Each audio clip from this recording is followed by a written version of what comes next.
నిన్న 15 ఆగస్టు భారతదేశానికి స్వాతంత్రం వచ్చినటువంటి దినోత్సవం. రేవంత్ రెడ్డి గారు, మన రాష్ట్ర ముఖ్యమంత్రి గారు నిన్న జెండా ఆవిష్కరిస్తూ ఒక పచ్చి అబద్ధాన్ని ప్రస్తావించాడు. కాళేశ్వరం ప్రాజెక్టులో ఇదొక భాగం. ఇలాంటి ఎన్నో ఉన్నాయి. ఇవన్నీ కూడా గోదావరిలో కొట్టుకపోయినాయని చెప్పి రేవంత్ రెడ్డి గారు ప్రస్తావించారు. దీనిని నేను తీవ్రంగా ఖండిస్తున్నాను.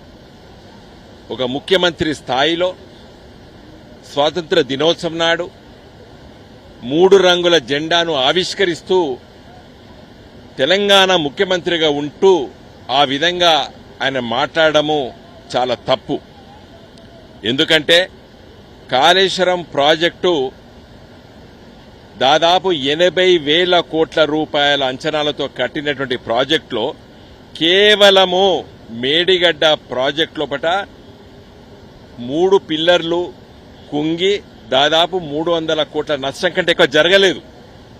80,000 కోట్ల ప్రాజెక్టు నిర్మాణము, నీ భాషలో 1,00,000 కోట్ల ప్రాజెక్టు గంగపాలైందన్నావు, గోదావరి పాలైందన్నావు. మరి ఎక్కడ నీళ్ళివి? ఎట్లా వస్తున్నాయి నీళ్లు?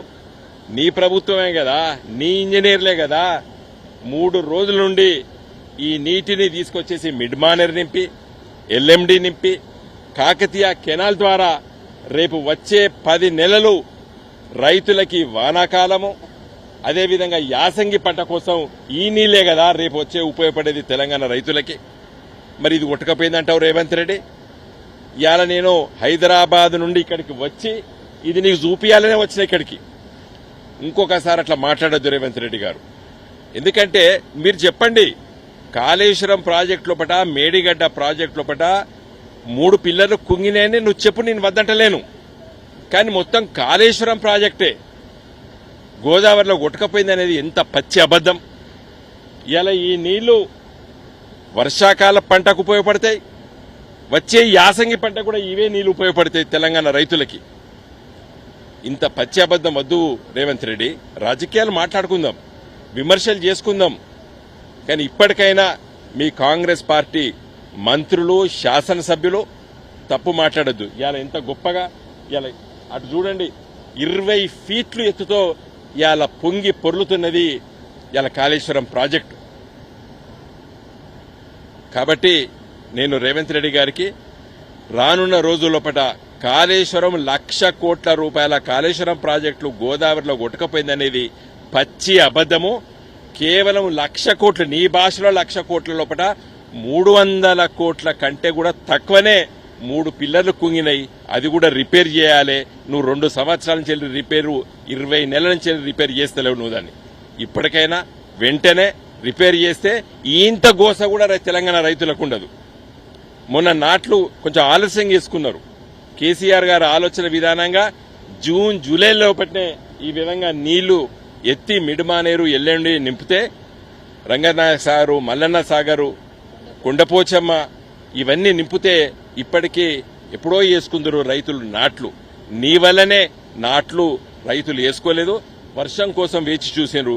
అదృష్టవశాత్తు మరి మంచి వర్షాలు పడుతున్నాయి, చాలా సంతోషం. ఇంకొక ముఖ్యమైన విషయం, కాళేశ్వరం ప్రాజెక్టు లేకున్నా పంట బాగా పండిందన్నావు. అది పచ్చి అబద్దం. మళ్ళీ చెప్తున్నాను, ఇలా ఈ నీళ్లతోనే గత 2 సంవత్సరాలు కూడా నువ్వు ఈ మోటార్లు ఆన్ చేసి మిడ్ మానేర్ నింపి, ఎల్ఎండి నింపి, కాకతీయ కెనాల్ ద్వారా, అదేవిధంగా రంగనాయక సాగరు, మల్లన్న సాగరు, కొండపోచమ్మ ఇవన్నీ నింపడం వల్లనే రైతులు పంటలు పండించిండ్రు రేవంత్ రెడ్డి గారు. కాబట్టి ఇప్పటికైనా నిజాన్ని మాట్లాడండి. పచ్చి అబద్దాలు, ఒక విషయాన్ని 100 సార్లు చెప్తే నిజమైతే నువ్వు అనుకున్నావు. అది గోబల్స్ ప్రచారం పాత రోజులు. ఇప్పుడు ఆ గోబల్స్ ప్రచారం వర్తించదు.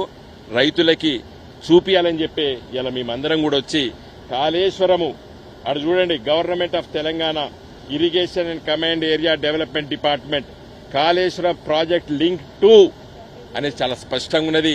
ఇదే గాయత్రి పంప్ హౌస్. జై తెలంగాణ.